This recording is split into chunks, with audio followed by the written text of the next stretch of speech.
To best understand the Epstein situation and what it was like to be one of the Epstein victims is to pay attention to the Katie Johnson story, particularly like as it relates to Donald Trump. So, Katie Johnson gave both audio, video, and written testimony in her effort to seek justice for what was done to her.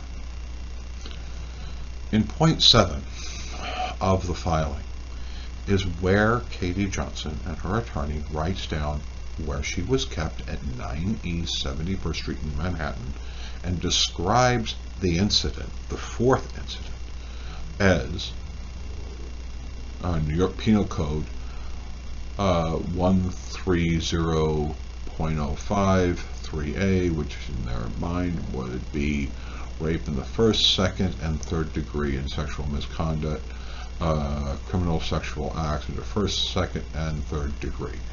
The reason why they are saying that is because what you will hear her say after this. I know if you're a fan of Trump, you're protective of this. You really shouldn't be. You see, because all the girls who were friends of Epstein here describe being raped multiple times. What she describes and what her testimony describes in detail, once you start like assembling the pieces of the 4 sexual encounters that Trump paid Epstein to hand her, and how Maxwell might try to say that she really wasn't as bad as she likes to think. Because Maxwell, when it came to Katie Johnson, probably had this girl by the name of Tiffany that Katie Johnson talks about.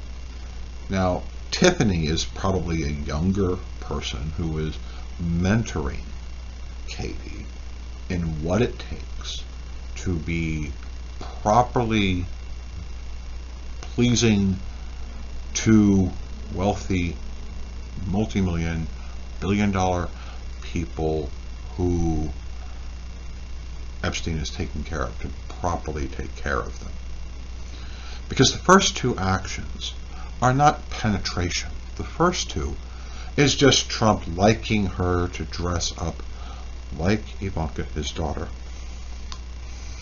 and giving him hand jobs and blowjobs. And he really likes it because it's an additional thrill of not just having sex with an underage girl, but a lookalike of his daughter. Just an additional to it, right? Next, the third one is the race play, where Trump gets to play, throwing out the migrant Latina maid by threatening to call ICE on her and all that stuff, and then they go about pleasing him because of that. The fourth one is what is described in point 7, the rape. You see, Trump wants to have a forced sex fantasy. Tie her to a bed, rip her clothes off, have brutal sex with her. Mind you, she's only about 13, 14 years old at the time. But how does a girl like that prepare for that type of action? Because she needs to be comforted and be okay with the fact that she's going to experience a super adult sex play by a billionaire. And she's made comfortable, and then when she's screaming, no, stop, don't do this, it's hurting, stop, stop, stop, that's when it becomes rape. That's when you cross that line. But of course, after this, Donald Trump and Epstein get together and they threaten to kill her and her family if she ever talks. And she is threatened multiple times as she tries to come out and talk about it. But the most important element of her thing, in point number 7 of her testimony, is she gives an address of 9 East 71st Street in Manhattan. That's it. This is 9 East 74th Street. That's Trump Tower. This is an 18-minute walk or 17-minute walk by Trump. 18 this way, 17 I think is this one. It's talking about the gray path. In other words, give it an hour, he has his fun, he even gets to come back to his family, say hour and 15-minute break, he gets to use Katie Johnson. Obviously his preferred product from Epstein. And that's what he uses. 18 minutes. That's how important Donald Trump was to Epstein and how ultimately Epstein treated his clients.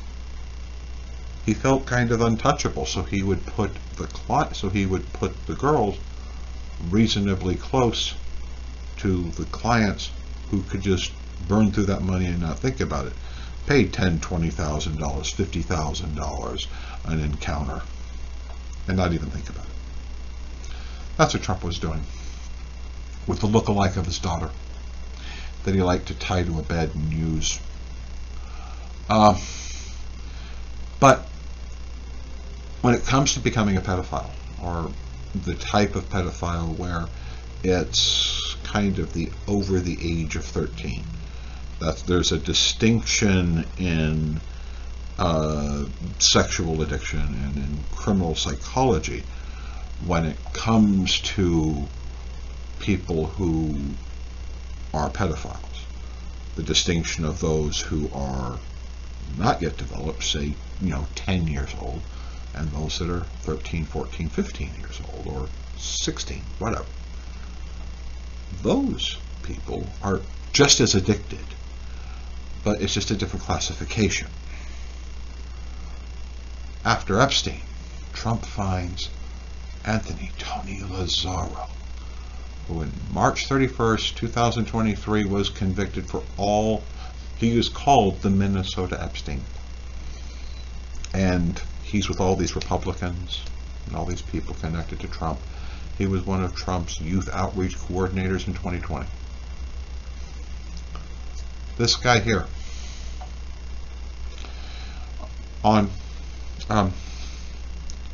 if you go over to Twitter, his handle is GOP Tony. He collected his girls in Florida and flew them to Minnesota. The hotel that he used currently is under litigation because of failing to properly protect the girls.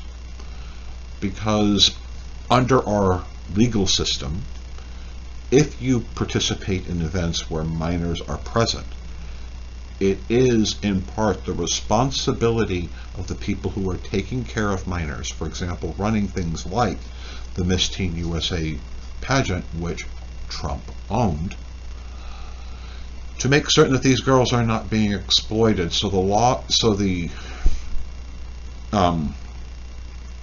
hotel that was taking care of Tony is under litigation because they did not look out for the girls. At least that's the allegation. That's why, we do need to get the Epstein Black Book, but we should also get the Tony Lazzaro Black Book. And please, you should look into the Katie Johnson statements. And this shouldn't be about politics. It's not. Trump is just a pedophile who developed a sexual addiction and lived the rest of his life from the time where he developed his sexual addiction with his best friend Epstein and then went on to live with that for the rest of his life. The problem with having that type of sexual addiction is you can't tell anyone. It's not like having sexual addictions that are awkward with fully adult women who are over the age of 18, like a porn addiction or whatever. When it deals with a type of sexual addiction, that if you say, I have this sexual addiction, and it's with minors, then you're basically admitted to committing statutory rape. That's the truth. So we need to like, share, and subscribe this, and never forget that the 14-year-old Katie Johnson, it only took 18 minutes from her attacker to visit her and then use her over and over again, plus any other girls that were potentially there. Like, for example, when Trump paid for the threesome when it came to having the Latina girl.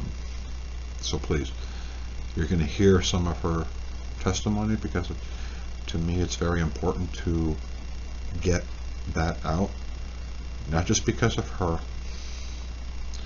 but because she is telling you exactly what it was like to just be one of the girls, and Trump could be anyone else who was on that, who was there. Because every single one of those girls would have to go through the exact same conditioning to be able to build up to the fact of when they finally get to the point where they're going to agree to the fully adult fantasies of the men who are paying for them like they are products. So please, like, share, subscribe. Let's really have a true, frank debate about and discussion of what it was like to be an Epstein victim, and what it was like to, and what these girls endured when these fully adult men started having their fully adult sexual fantasies that they were having with girls that unfortunately were just basically, sex workers. And sex workers know just how brutal their clients can be. So please, like, share, subscribe. Let's get to work. Let's get these girls their justice, and let's get Trump the hell out of office. If Ivanka weren't my daughter, perhaps I'd be dating her. Stop it! Oh, it's so weird. Stop. You know what? You are sick. I know, isn't it terrible? Yeah. How You're terrible. known for saying Is that outrageous terrible? things, Weird. Mr. Just like Trump. me. Who are you, Woody Allen?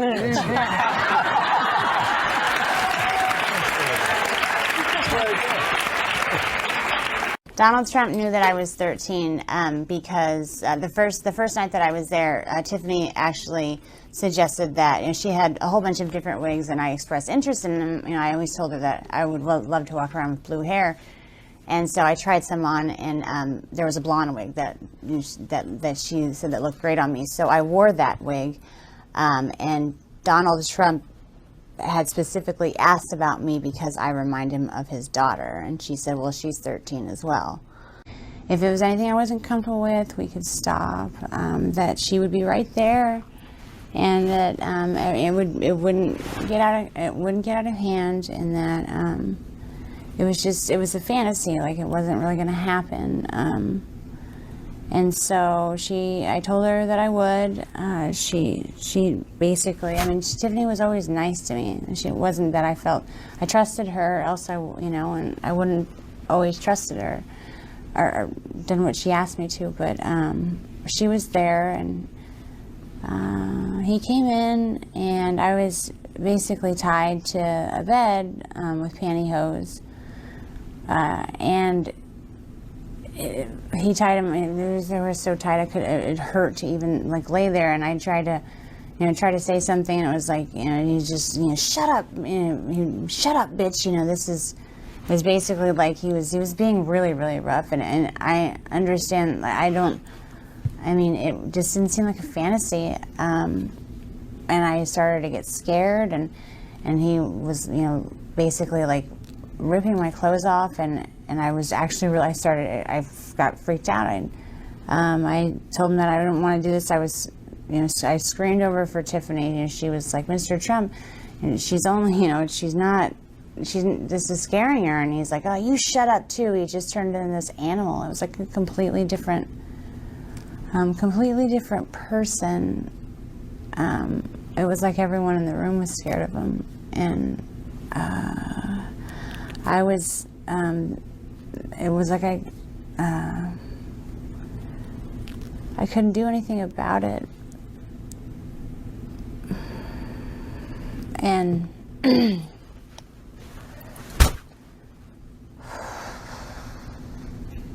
he ripped off all my clothes, and he started to basically have sex with me, and I was screaming because I'd never had sex before. It was my first time, and Tiffany was yelling at him too. She was saying I was a virgin, and he told us to just shut the fuck up, and just basically took my virginity while I was crying and telling him to stop. And that's basically begging for him to just stop.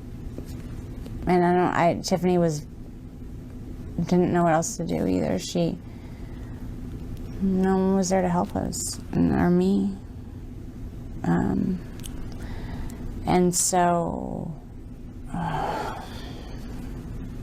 after the fact, he basically finishes it. It didn't take that long at all. I mean, but it felt like it was like 5.5 hours. It felt like it was an eternity. Like, I don't even know how long it was, but he was done, and I was crying, and Tiffany was consulting me, and she was, apologizing. She told me that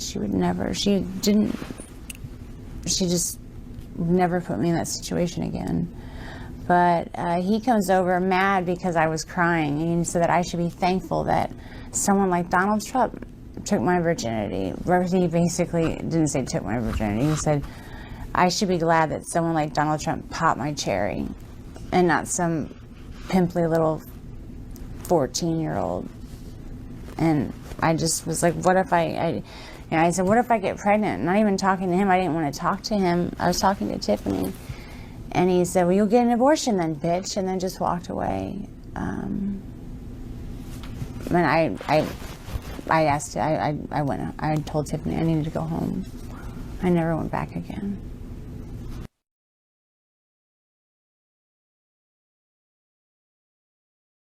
Sure. And the next thing that Tiffany approached me with was that he had a fantasy where he walked in on his maids basically making out, and that it was some type of fantasy for him. So she asked, at that point I was like, I don't want to be involved with anything that has to do with him. But she's like, you were just basically the other one. So there's nothing that you will have to do. Just don't, he's requesting you to be involved. So I reluctantly, I felt like I didn't have a choice there, but it was basically he's walking in, his two maids. I was one of the maids. I was the white maid. And there was a Spanish girl, Maria, who was the Hispanic maid. And we were making out, and he walks in, and he gets really angry and threatens to call immigration on Maria if she doesn't come over and make things right and give him a blowjob. So while she is over there giving him a blowjob, I am just trying to, I'm supposed to look scared, like, oh no, and cleaning up things and pretending like I'm trying to go back to my job as a maid. And then he's being so rude to Maria. I felt so bad for her, even though I guess it just didn't seem like a fantasy. It didn't seem like it's the weirdest fantasy as far as that. He was threatening to call immigration on her, so that she didn't know how to, she wasn't even near going down to give him, perform oral sex on him before he slapped her away and said, what are you doing? You need to put a condom on, and she's trying to, I'm so sorry. And he's like, you can't even understand what you're saying, and just, speak English, He called her derogatory comments. And then he's like, you know what? You don't know what you're doing. Have her come over and show you how it's done. And so I said that I didn't, I had to go over there, or else he was going to call immigration on Maria. I didn't know if it was true or not, but I felt that, he said that if I didn't show her how to perform oral sex on him, then he was going to call immigration on her and then get rid of us both. It was anything that was in relation to him getting off or being satisfied or happy had to do with him being in power, but extreme power. And it's very, it's very hard to even, it was always intimidating when he was like that. It was always, you didn't really know if it was true or, I mean, like if you refused to play along, would he really call immigration on Maria? Would he really get rid of us both? And I didn't even want to know what that meant. You know, I always didn't, it wasn't a game. It just felt like it wasn't a game. Yeah. The one night that I had the blonde wig on,